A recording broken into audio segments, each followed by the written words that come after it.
Muy buenas tardes. Good evening or afternoon. We haven't got an avatar who can write the novels of Mario and the poems of Luis Alberto, thankfully, so we'll have this conversation to finish this section. Allow me to begin with a quote from Daniel Aubert, which says something obvious but very strong and powerful. To get old is the only way to live long.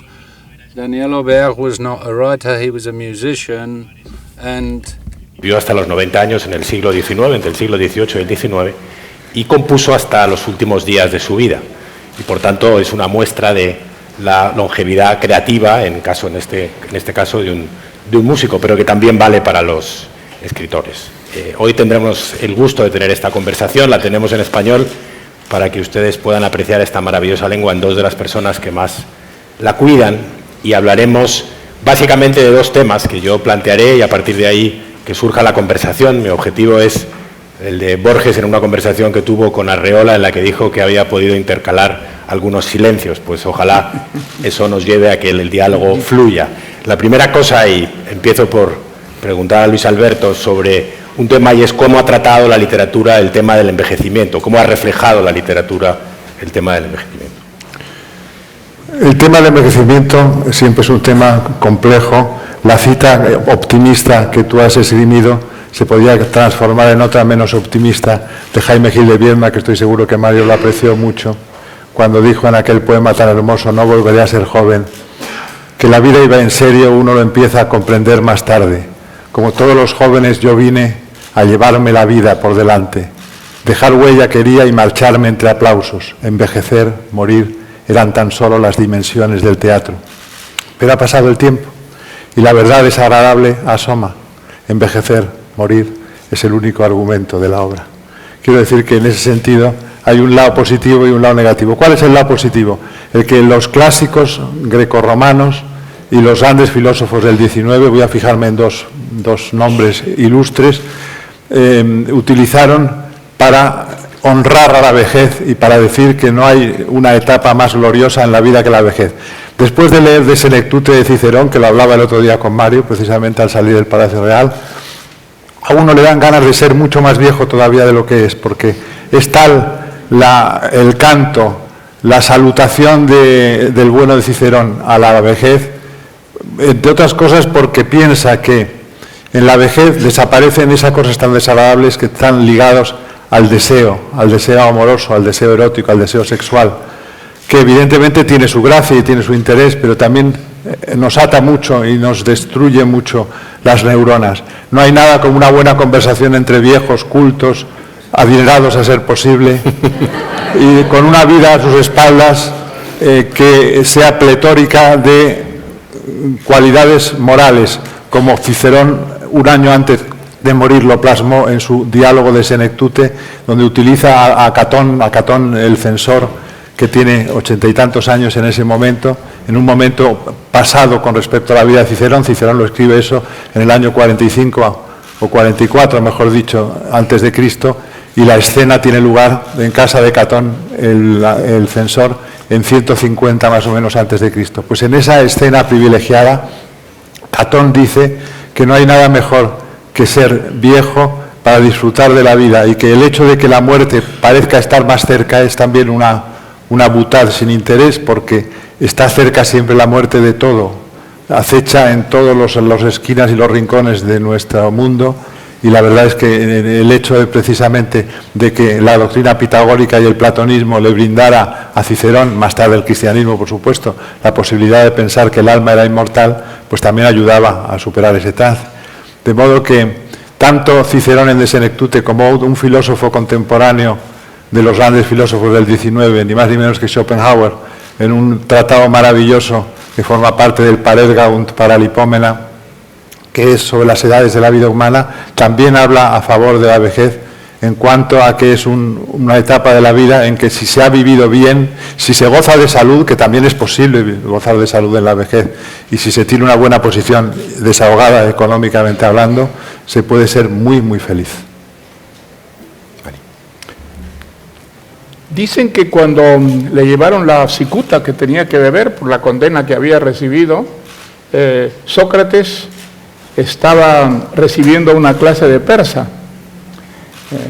Entonces les sorprendió mucho a los verdugos que el último día, las últimas horas de su vida, las empleara en aprender persa. Y entonces le preguntaron, pero ¿por qué hace usted esto?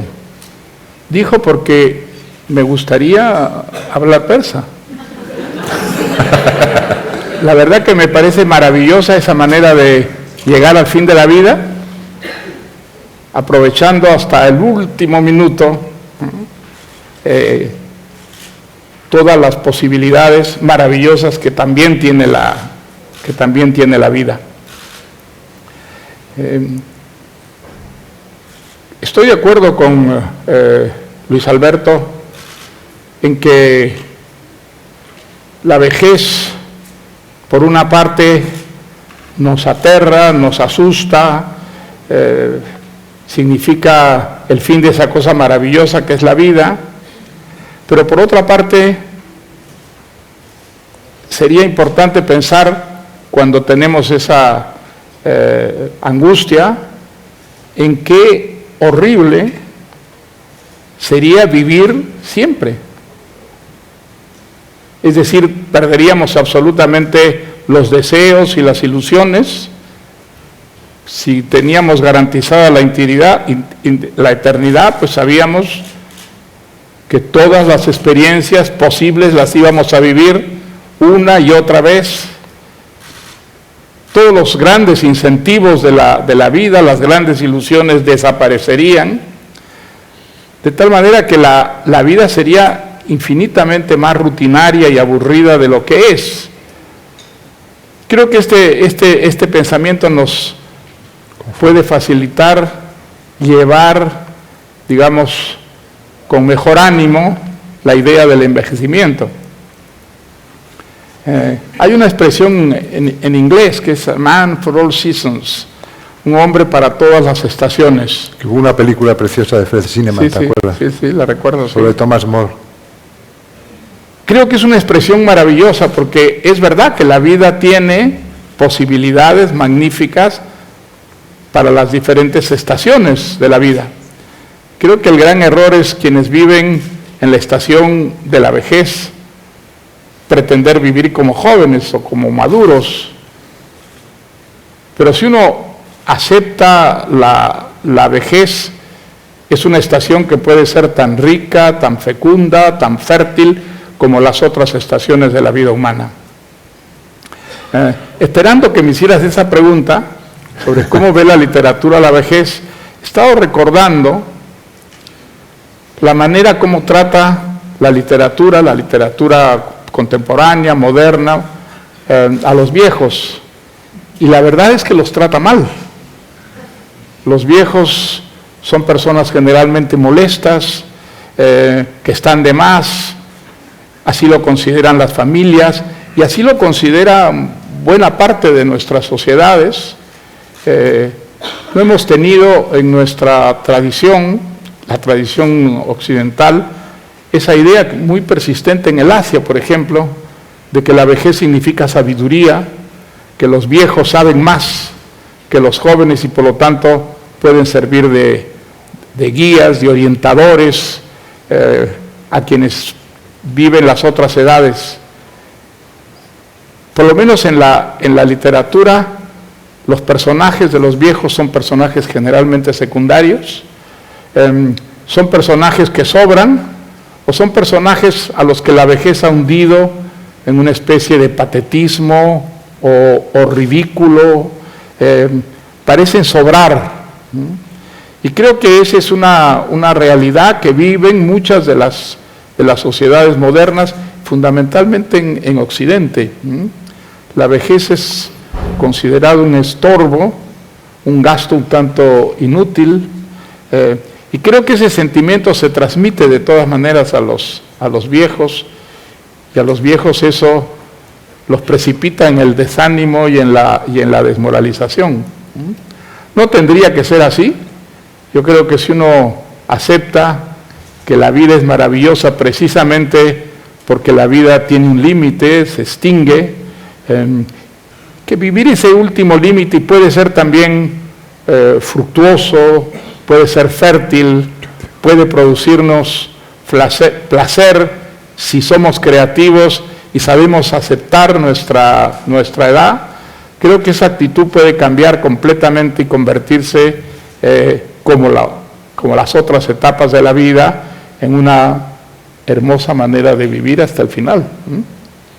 Curiosamente estoy totalmente de acuerdo con lo que ha dicho Mario, en que en Oriente hay otra concepción acerca del anciano, del sénex, del viejo, pero curiosamente en la vieja Roma sí que había una postura de gran admiración hacia los viejos, porque no olvidemos, por ejemplo, que el Senado es el lugar donde están los senes, los viejos, o sea que el organismo último desde el punto de vista del poder de Roma se llama exactamente ancianado, diríamos, ¿no?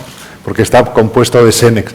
Pero también en Roma está ya esta visión occidental depauperante del viejo y crítica que lo convierte en un ser ridículo, porque por ejemplo en el teatro de Plauto siempre los senes, el senex es un tipo burlesco que lo único que hace es quejarse y adolecer de todo tipo de males y evidentemente suscitar la risa. Pero es que no cabe la menor duda de que hay un doble baremo, una doble vara de medir a la ancianidad. O bien se le respeta como pater familias último que decide sobre el destino de toda la familia, o bien se lo satiriza como alguien, por ejemplo, como en El viejo y la niña de Moratín, en el que aparece satirizado el viejo porque quiere casarse con la joven, etcétera, y todo ese tipo de cuestiones que la verdad es que enriquecen mucho la visión de la vejez en la literatura universal, sin duda. Y hay un segundo aspecto relevante en esta cuestión y es cómo afecta el envejecimiento a la creatividad. Inicialmente, cuando pensamos en literatura, pensamos, por ejemplo, que hay géneros que son más proclives a la juventud, como la poesía, porque está lleno de pasión, aunque luego he citado antes a Borges y probablemente escribió su mejor poesía en los últimos años de su vida, y hay géneros como la novela para los que se presume haber vivido, para que el destilado de esa vida se plasme en la novela. ¿Qué pensáis de esta cuestión, de cómo la creatividad afecta el envejecimiento afecta a la creatividad literaria y a lo que uno escribe? Si eso es cierto, me alegro de ser novelista y no poeta. Yo creo que esos son estereotipos en última instancia. Creo que se puede escribir gran poesía siendo viejo, y también creo que se pueden escribir buenas novelas siendo joven. Bueno, de hecho tú, por ejemplo, ¿qué edad tenías cuando hiciste La Casa Verde o La Ciudad de los Perros? Muy joven. Primera novela. 30 y pocos. Pues tenía 30, ¿qué va? Tenía 20 y pocos. 22, 23 tenía, 23 años, cuando empecé. Sí. Yo creo que creo que no es casualidad que uno elija un género literario, aunque hay escritores que eligen varios géneros y en todos han sido muy originales, ricos. Creo que la vocación lo orienta a uno en una cierta dirección, es decir, hacia un género preferentemente, porque ese género expresa mejor lo que se vive a través de ese tipo de personalidad. Yo creo que todo el mundo, en el mundo literario, todos empiezan siendo poetas o queriendo ser poetas, sin ninguna duda, y esto pues tiene una explicación evidente. Ningún género expresa mejor el amor por el lenguaje que la poesía. Y hay otra razón también, es más fácil escribir poesía porque se tarda menos. Bueno, las novelas exigen más esfuerzo. Pero yo siempre os admiro mucho a vosotros porque trabajáis mucho más. ¿No crees tú que el descubrimiento de la poesía es el primer paso siempre? Absolutamente de acuerdo en lo mismo. Lo que pasa es que luego tienes a otro lado de pragmatismo, de que es más fácil escribir un verso, todo el mundo escribe poemas y muy poca gente escribe novelas. Pero eso supondría que los poetas son más perezosos que los novelistas. Yo creo que sí, supone eso claramente. Yo creo que en todo novelista hay un poeta frustrado en el fondo de su corazón, por una razón muy simple, porque la expresión máxima en el campo de la literatura es sin ninguna duda la poesía. Nada enriquece tanto una lengua como la gran poesía. Entonces, por eso yo creo que todos los novelistas están siempre añorando el poeta que hubo en ellos y no pudo ser, ¿no? Pero tal vez porque la poesía no es la lírica que nace con Safo, Alceo, Anacreonte en el siglo VI antes de Cristo, sino que es la gran poesía épica narrativa. Entonces en cada hombre, en cada mujer, se reproduce en su adolescencia esa alba de la especie creativa que fue Homero, que fue el Nibelungenlied, que fue el Beowulf, la gran poesía narrativa, que es la que vosotros habéis convertido en novela a partir del siglo XVIII, XIX, tras la huella de Cervantes. Pero realmente yo creo que la gran poesía es siempre la épica, la narrativa, y que entonces se identifican ambos discursos, el de la novela y el de la poesía épica, ¿no? En cierto modo. Nos estamos apartando un poco de la pregunta que nos hiciste. Vamos a regresar. ¿En qué manera afecta la edad la creatividad de un artista? Yo creo que es muy difícil, si no imposible, establecer una norma válida para todo el mundo, ¿ah? Hay escritores que, como Tolstoy, por ejemplo, Tolstoy escribe sus mejores novelas cuando es ya más bien viejo, diríamos, ¿no? En cambio, pues hay otros escritores que con los años revelan un empobrecimiento de la originalidad, de la creatividad, hay un empobrecimiento incluso del propio lenguaje, pero no creo que se pueda establecer una norma válida para todo el mundo. Víctor Hugo, por ejemplo, que es un caso realmente extraordinario de longevidad, ¿no? Como escritor, escribe libros maravillosos siendo realmente un anciano, sobre todo un anciano para su época, ¿no? No es el caso de otros escritores. La flor de la edad no existe realmente en el campo literario, en el campo artístico. Yo creo que hay casos absolutamente extraordinarios. El de un Picasso, por ejemplo, que hasta los últimos días de su vida es de una creatividad, de una originalidad extraordinaria, está siempre buscando, renovándose hasta el final. Y hay escritores como, bueno, pues se pueden citar tantos casos, ¿no? Escritores que en los últimos años, las últimas cosas que escriben son mucho más pobres. Un escritor que yo admiro enormemente como Faulkner, por ejemplo, las últimas cosas que escribe son mucho más pobres de las que escribió en su juventud o en plena madurez, ¿no? Yo creo que la culpa del tópico, de que efectivamente, el tópico que acaba de desmontar Mario, sobre que la novela hay que hacerla en la madurez al menos, y la poesía en la juventud e incluso en la adolescencia, si me apuras, la culpa de todo eso la tuvo Rimbaud, ¿no? Porque Rimbaud, un poeta portentoso con unas dotes increíbles, a los 21 años había forjado ya su obra y luego dejó de escribir, se quedó vacío completamente, no tenía nada que comunicar ya, y sin embargo tenía 21 años, fue cuando se fue a vender armas a Etiopía, a Eritrea, me parece, o a un sitio así extraño. En cualquier caso, yo creo que se pueden escribir versos como los de Borges, en La Cifra o en Los Conjurados, que son de los más hermosos que ha escrito, y que evidentemente se pueden escribir versos horrendos en la infancia y en la adolescencia de gente que luego llega a escribir una obra importante, ¿no? Qué sé yo, por ejemplo, La Generación del 27, un García Lorca, que nadie lo pone en duda su talento. García Lorca realmente llega a una madurez relativa, porque él muere muy joven, muere a los 38 años, ¿no?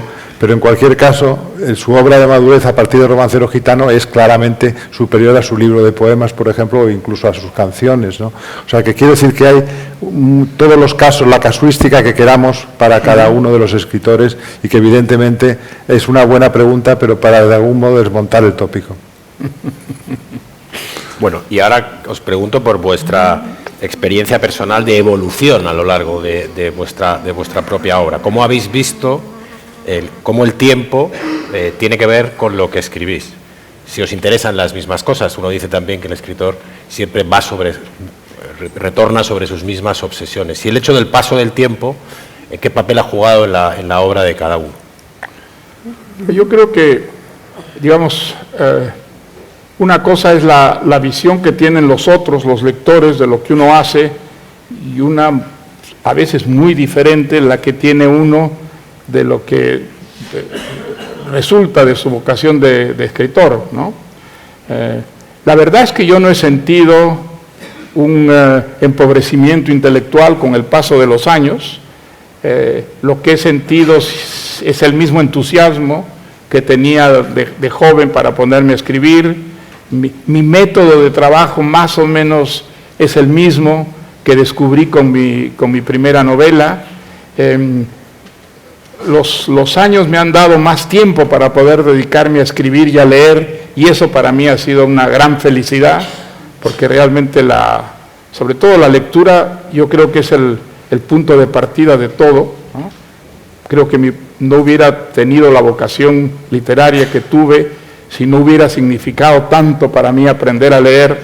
Fue un descubrimiento maravilloso de cómo podía enriquecerse la experiencia de uno mismo a través de la lectura, cómo la lectura te permitía salir de ese pequeño mundo confinado en el que estabas y viajar por los espacios, por el tiempo, apropiarte de experiencias ajenas, vivir la aventura en su máximo esplendor.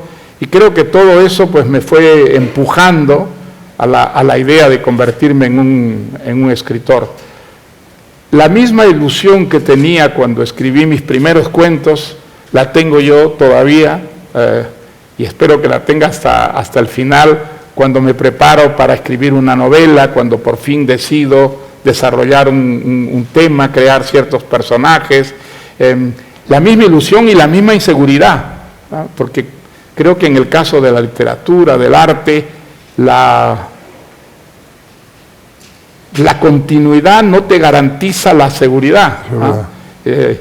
Y quizá más bien pierdas la seguridad que tienes de joven cuando te fijas topes más altos o tratas de llegar un poco más lejos de lo que has alcanzado en todo lo que has hecho. Entonces, mi impresión es que los años no han empobrecido ni mis facultades, ni mi entusiasmo, ni la ilusión con que trabajo. Ahora, el resultado, pues ya eso lo juzgan mejor los lectores que uno mismo, ¿no? Bueno, es muy distinto enfocar esa pregunta, la respuesta a esta pregunta desde la creación narrativa, porque en el fondo un narrador es un demiurgo que crea un mundo, es una especie de Dios que fabrica unos seres y unos personajes que él se forja en su interior, en su mente, y el poeta que lo que hace es exclusivamente describirse a sí mismo a lo largo de sus libros. Entonces el tiempo es importantísimo en mi poesía, y yo creo que en toda la poesía lírica universal, porque me acompaña de una manera tan íntima que revela cada año que ha pasado de mi existencia en cada uno de las líneas o de los renglones o de los versos que configuran mis libros de poemas. Entonces, en ese sentido, yo creo que el poeta también llega a un momento en que puede decir, mi mensaje ya está emitido, debo callar, un poco como decía Wittgenstein, aquello de lo que no se puede hablar, mejor es callarse, ¿no?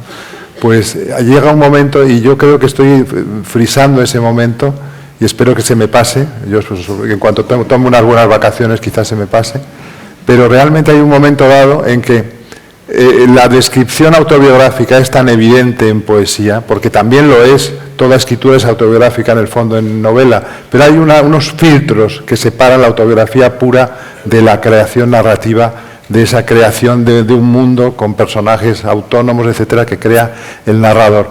El poeta lo único que hace es describirse a sí mismo con una desvergüenza notable, y eso a veces puede llegar a agotar. Espero, insisto, en que solo sea un espejismo pasajero y que vuelva a tener necesidad de decir cosas.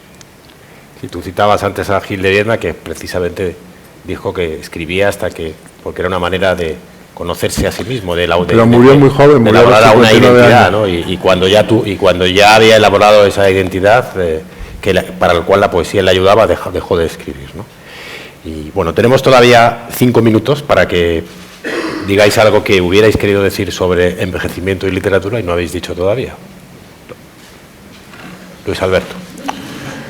Vamos a ver, ya me lo pone muy difícil cuando hay que sacar lo que uno tenía dentro. Yo creo que, por ejemplo, hay 4 funciones importantes de la vejez que superan con creces a las otras edades, ¿no? Y eran las que decía yo antes. Una de ellas, por ejemplo, se le echa en cara al viejo que ya no tiene fuerzas, y tiene fuerzas para hacer unas cosas, pues no evidentemente para subir una tonelada de peso, ni para actuar, ni para correr los 100 metros lisos en 10 segundos, pero sí para otras cosas. También se le critica que tiene la posibilidad de acceder a otros mundos y que no lo hace porque realmente ya no le gusta viajar por su propio intelecto, ¿no? Por su propio mundo interior y exterior. Y eso también es falso, puesto que el viejo tiene más experiencia para poder perfectamente asumir esos viajes desde una perspectiva mucho más enriquecedora, ¿no? Después también está el tema de lo del deseo que comentaba yo antes, que también es una ventaja el estar exento de ciertas admoniciones de la carne, ¿no? Rubén Darío escribió aquel poema maravilloso, Lo fatal, en el que decía: y la carne que tienta con sus verdes racimos, y la muerte con sus tristes racimos, y la muerte que aguarda con sus fúnebres ramos, y no saber a dónde vamos ni de dónde venimos. Pero Rubén no le dio tiempo a ser viejo porque se murió a los 49 años, me parece, o 47, o una cosa de ese tipo. Lo que pasa es que estaba muy castigado, también es cierto. Pero... Y el cuarto motivo es la esperanza, que ya mucho antes del cristianismo nace con el pitagorismo y con el platonismo, de que el alma es inmortal, y por tanto pues eso no deja de tranquilizar a quienes tienen la fe suficiente como para aceptar que esto no se acaba ahí, sino que nace otro mundo de las ideas, diríamos, mucho más placentero y más y superior, sublime, ¿no? De modo que son causas importantes para que aceptemos la vejez, la asumamos e incluso nos declaremos abiertamente ancianos. Pues yo estoy de acuerdo con casi todo lo que has dicho, salvo con la idea de que con la vejez hay que renunciar al sexo. ¿Por qué? Hay que moderarlo. Habrá que moderarlo, pero desaparecer el sexo... No, desaparecer no desaparece nunca. ¿Os acordáis del pasaje de Macbeth de Shakespeare, cuando dice, por ejemplo, el portero en la escena esa en la puerta del castillo de Macbeth: el vino aviva el deseo pero impide su ejecución? Pues algo así pasa. Pasa con la vejez. Tampoco estoy de acuerdo, para nada, en absoluto, no. La ejecución se puede moderar, se modera naturalmente, pero que desaparezca o que... No, en absoluto, no. Yo tampoco estoy de acuerdo conmigo y me has convencido plenamente, querido Mario. Bueno, pues estamos terminando, así que nada, simplemente quería dar las gracias a todos. Vamos ahora a una pausa café, así que tendrán tiempo de reposar todo lo que hemos visto en este bloque sobre los aspectos más filosóficos, y dar las gracias, por supuesto, a los dos. Muy divertido. Maestro, un honor para mí estar contigo.